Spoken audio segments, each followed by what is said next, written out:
Welcome to The Record. I'm Mark Maxwell from inside this air-conditioned studio once again. And sure, news happens in here sometimes. These bright lights sometimes bring illuminating answers from politicians, but so often they meet us on Zoom, and there's so much more news happening out there. So wouldn't it be more fun if we took this show on the road? After all, there's so much more real life happening out there. The impact of President Trump's tariffs and the policies, the way those affect businesses.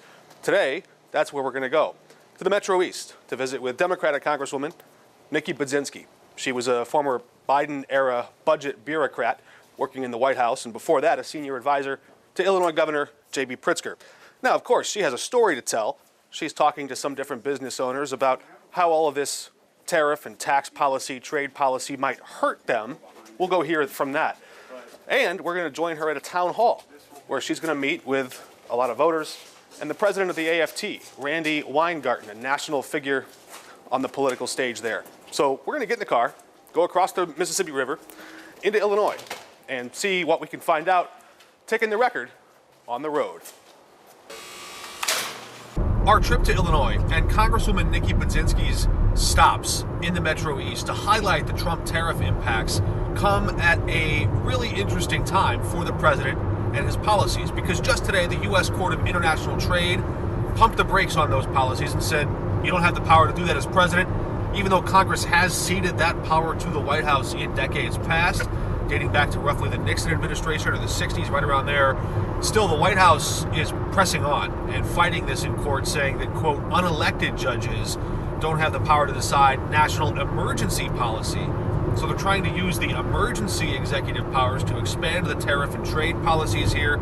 All of this is coming at a time when we're hearing analysts on Wall Street push back, even as they're finding new and creative ways to profit on some of the otherwise uncertain outlooks that tariffs might impose on businesses and on trade. In fact, some analysts and investors on Wall Street started shopping around a new term, the taco trade policy. Taco, an acronym short for Trump always chickens out, meaning he backs down from his initial negotiation posture.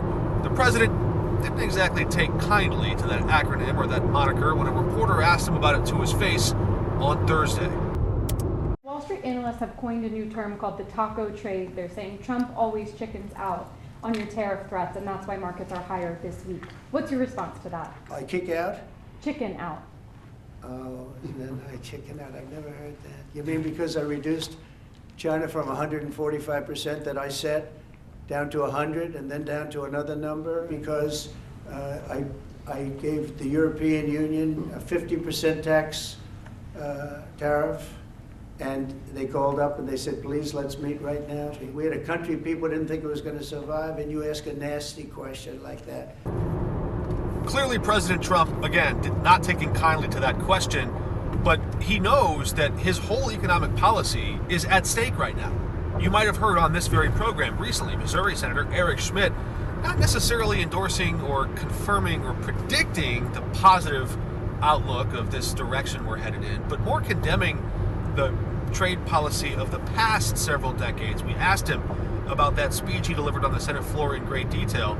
But we're seeing a broader pushback from corporate America and from retail stores just this week in tech, in retail, HP pushing back hard. Other places, even in St. Louis, Macy's was another big box store nationwide that said the tariffs would hurt its economic outlook. But we saw companies in St. Louis hold a press conference also on Thursday, like the Big Heart Tea or Beauty Supply Fresh, the St. Louis area diaper bank, and this one, Switchgrass Spirits, a Missouri distiller that produces bourbon and other kinds of whiskeys to sell. All of these different local companies coming together to find their voice and push back on the tariff policy, the trade policy that puts these barriers up and taxes their goods that they would want to import and sell into other foreign trade markets. So we're going to go check out this press conference. And as we do, a couple things we're going to look for. I called it a press conference. Really, this is a press stop for Congresswoman Nikki Budzinski.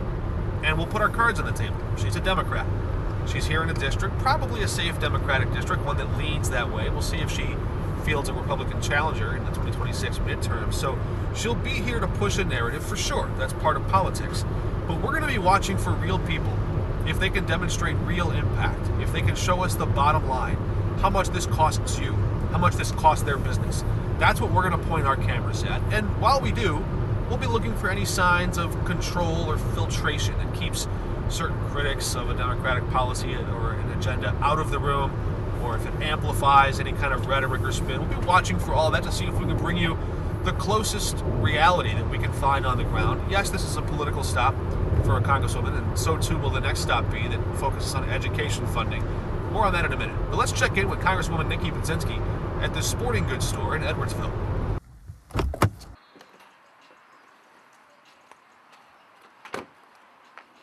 What exactly is the impact of tariffs on businesses like this and others in the district? Well, it's creating a lot of uncertainty. That's what I heard firsthand from a family-owned business, and it's increasing costs. Just today alone, Mark, you saw that one court order said Trump has actually overextended his executive authority with these tariffs that are unilaterally being applied, not strategically, but just across the board, impacting a lot of our small businesses like the one I'm visiting today. And then you saw another court actually say, no, in fact, he can put those tariffs into place. This whipsaw effect and this uncertainty, I'm just very concerned about what it's going to do for our small businesses in central and southwestern Illinois. And you heard this, it's leading to increased costs. Eventually, those costs are either going to be passed down to a consumer or they might not be able to continue to be carried. But some of these things that are being sold in our district aren't manufactured anywhere in this country right now. So it's limiting options. Congress has ceded a lot of tariff power to the president over several decades. It's been kind of the tradition, and now in court, the White House is saying, well, the unelected judges can't stop us from enacting emergency policy. Do you see the trade deficit, the trade imbalance as an emergency, and is it something that the president should ultimately address? Yeah, look, I've said I believe and can support tariffs if they are used strategically with industries that we are currently manufacturing, things here in the United States. We have Granite City that's in the district, steel manufacturing. If there's a way to prevent China from dumping cheap steel into the United States, which has historically been hurting our steel manufacturing, that's one conversation.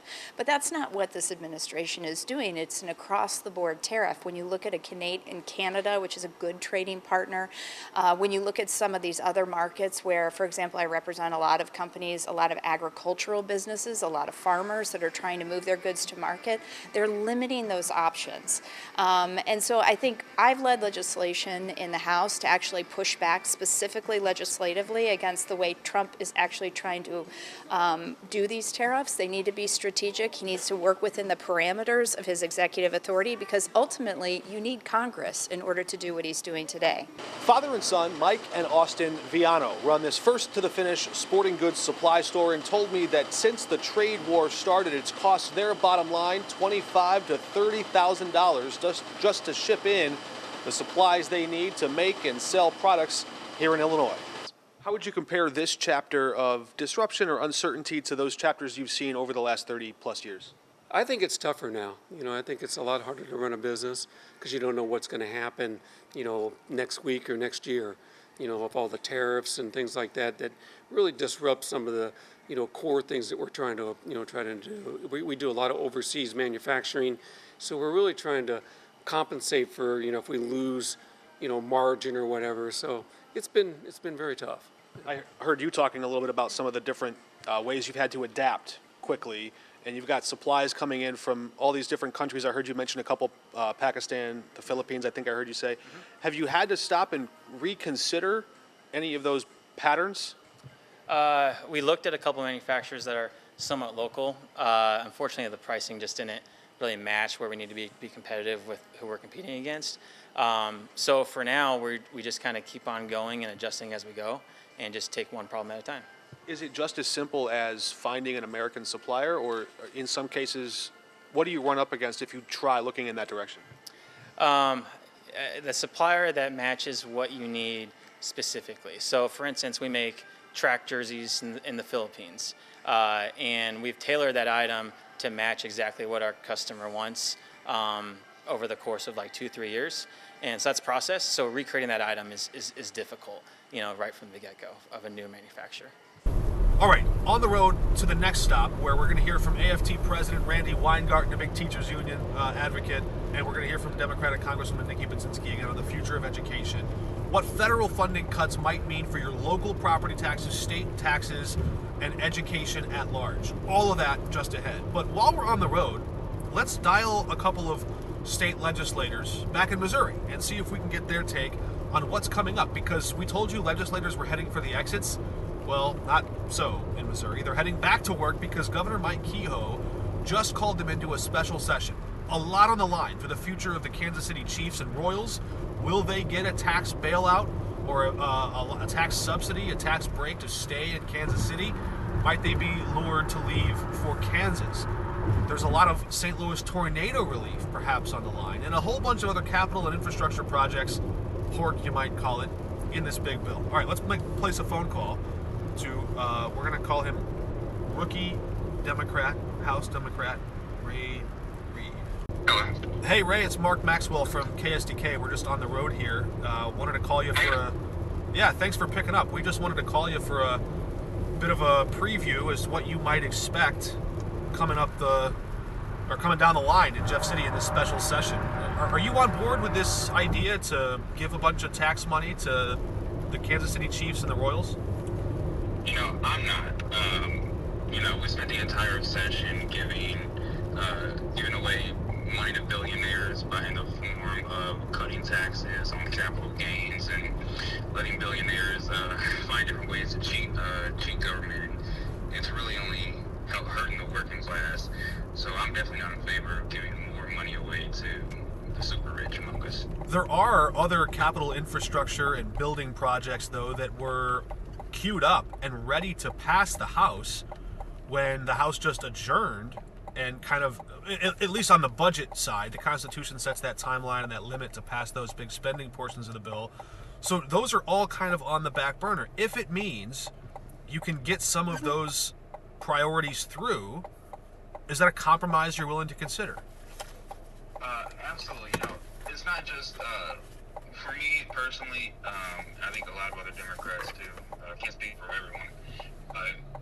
I know anything that doesn't involve the entire package of House Bill 19, as well as additional funding for the city of St. Louis or St. Louis region after the recent tornadoes, it's a non-starter for me. That's the other.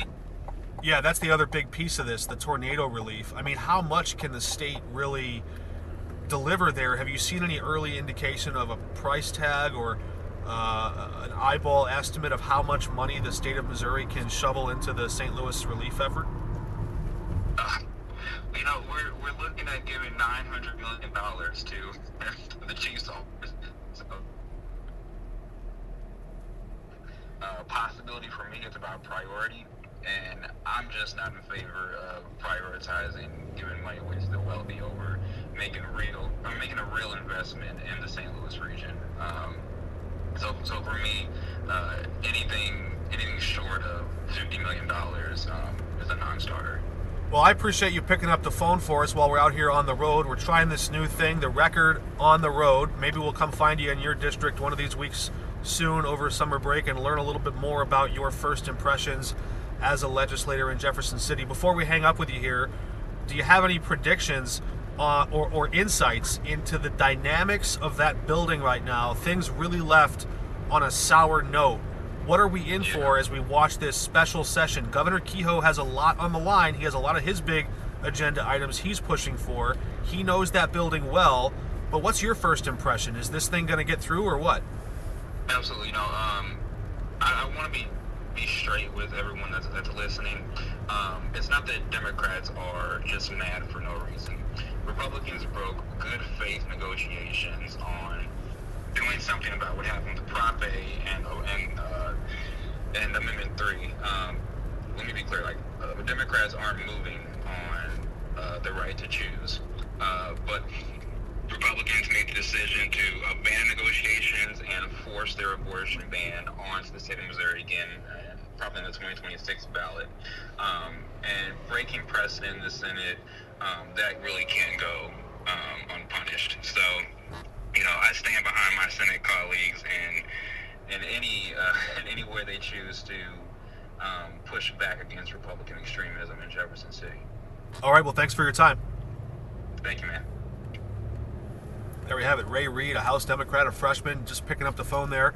We'll keep making calls as we continue our journey here to see what else we can learn about what actually is going to come out of this next special session in Jefferson City. This next stop will be much different. The big question here is, can Congress, or in this case, can the president, turn back the clock 4 years and claw back money that Congress already spent? That's a question that even Congress hasn't been able to do for decades. It's been tradition in federal government that once Congress spends money, that money is spent.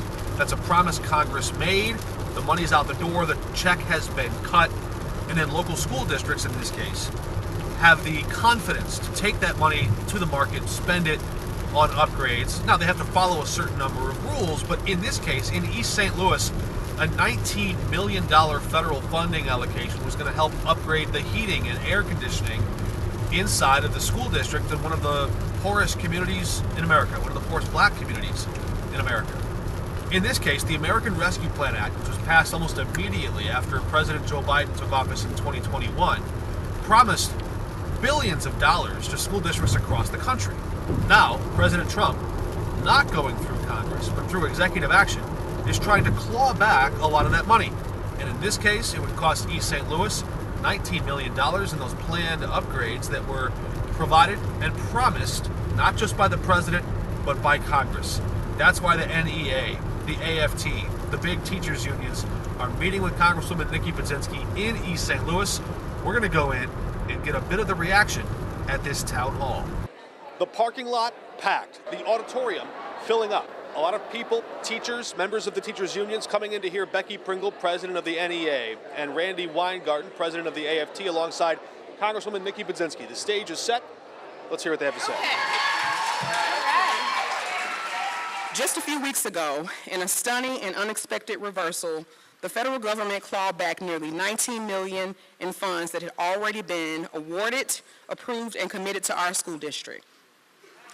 These funds were designated for critical upgrades to heating, ventilation, and air conditioning systems and energy management infrastructure across 13 school facilities serving students from preschool through 12th grade. That is not fair, that is not right, and it is illegal.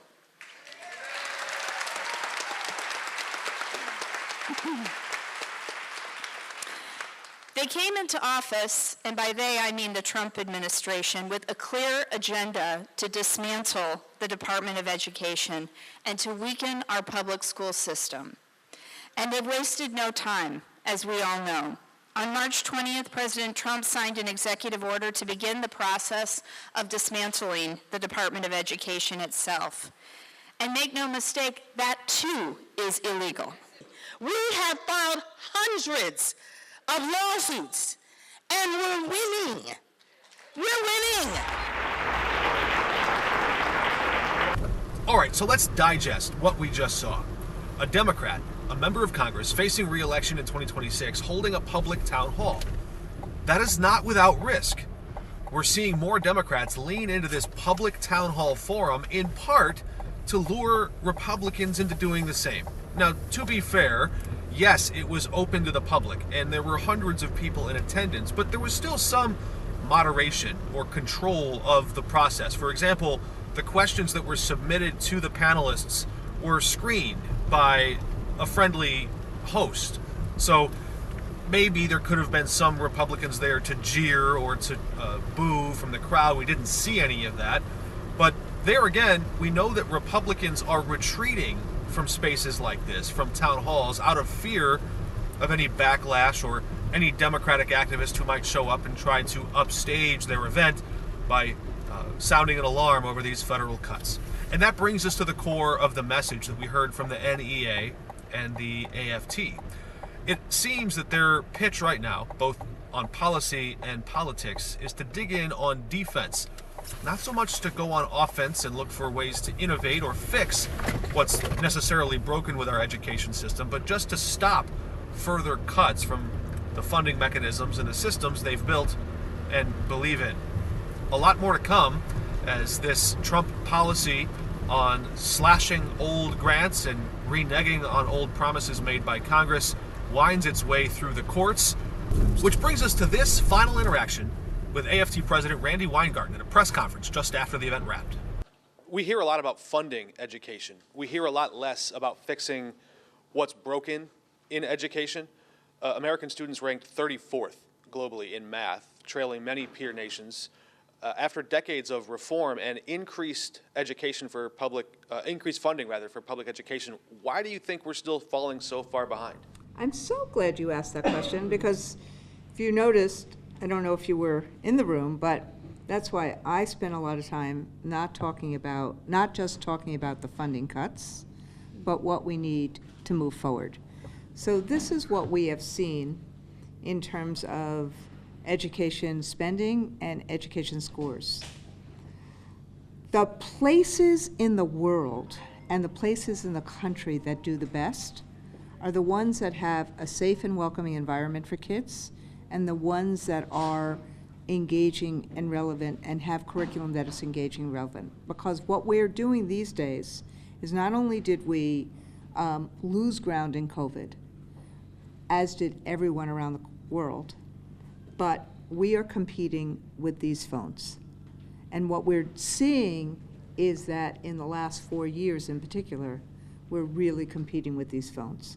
So what we are seeing is take the career tech ed programs that Congresswoman Baczynski said, and I'm actually in St. Louis tomorrow to make an announcement about some of these programs as well, which is when you create career-connected pathways, and when you look at the results from the investment that we did in career tech ed, frankly, in the first Trump administration, 95% of the kids in these programs graduate from high school and 70% go to college. And they feel much better about their lives. And so what we need to do, I think, is we need to have a lot less testing and a lot more teaching and a lot more project-based instruction. When you have the community schools that your superintendent here is going to and is looking at, we see that kids actually spend more time in school, less time chronically absent.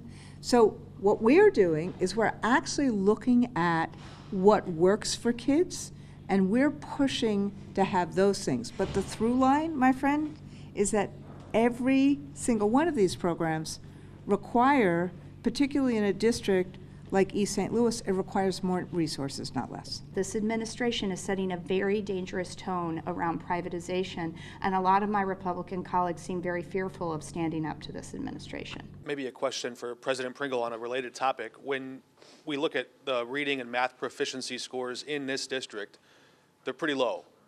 When you hear politicians use those numbers to advocate for some of the changes that the Congresswoman mentioned, like charter schools or like vouchers or privatization, how do you counter that argument? A couple of things. First of all, one of the things that we talk about all the time is for those people who are in positions of power to make decisions about our students and our classrooms and the people who have dedicated their lives to educating them, they need to be in the community, listening to parents who, by the way, are natural allies for educators and for students, as you heard tonight. They're standing up and fighting for their public schools because they love their public schools. We know that our students being able to learn every day means an entire system surrounding them. They can't learn if they don't have the funding to address mental health issues. They can't learn if they don't have the funding to actually ensure that they come to school healthy. They can't learn if they're hungry. We talked a lot about that, the diminishment of the SNAP program. They can't learn if their families are living in poverty, generational poverty. We know that we have to surround that whole child with all of their all of those services. And so when we think about communities that have been historically marginalized and have not had investments, then we know what we must do. We have to address the inequitable funding that has existed forever, and in places like St. Louis, which is what we were talking about, the role of the federal government is absolutely critical, because that funding that comes directly here makes the difference between whether or not those students that you're talking about are in ballooning class sizes or whether they have one-on-one attention. One of the things that made Donald Trump maybe singularly successful in the nation is that he's a really good salesman. And he has been able to say his problems are community's problems, and community help solve his problems. As opposed to most other presidents have said, I'm going to help solve your problems. We have an obligation, I think, as Americans, to kind of remember where the framers were, which is they didn't want a king, they wanted a president with 3 branches of government that were sworn not only to uphold the Constitution, but to actually better the lives of people. From what you've seen in these court battles so far, how confident are you that the court system will ultimately uphold and protect that appropriation law that Congress passed? So the AGs have brought that lawsuit. I mean, between us, we have brought many. But the state attorney generals have brought that lawsuit because it was a law, there was a promise, and the promise was now broken. I am grateful that the courts have held as much as they have held about executing the rule of law. And that even up to the Supreme Court, even though I'm surprised sometimes at their decisions and what they view the Supreme Court, what they view the Constitution to be, because I learned a different version of the Constitution than they have at different times, but it is the law of the land. And what we've seen thus far is that on the most flagrant violations of current statutory law or clear constitutional mandates, the courts have held. And that's what I hope will continue to happen. But you can't have, in a democracy, only one of the 3 branches doing their jobs. Well, there you have it. That was fun, or at least a little different. We took you out of the studio, out on the road, and tried to find real people affected by a lot of these real policies. So during the summer break, when politicians head for the exits and go back home to their districts, we're going to follow them. We're going to bring you the record from the road. So until the same time next week, or somewhere around there, we're off the record.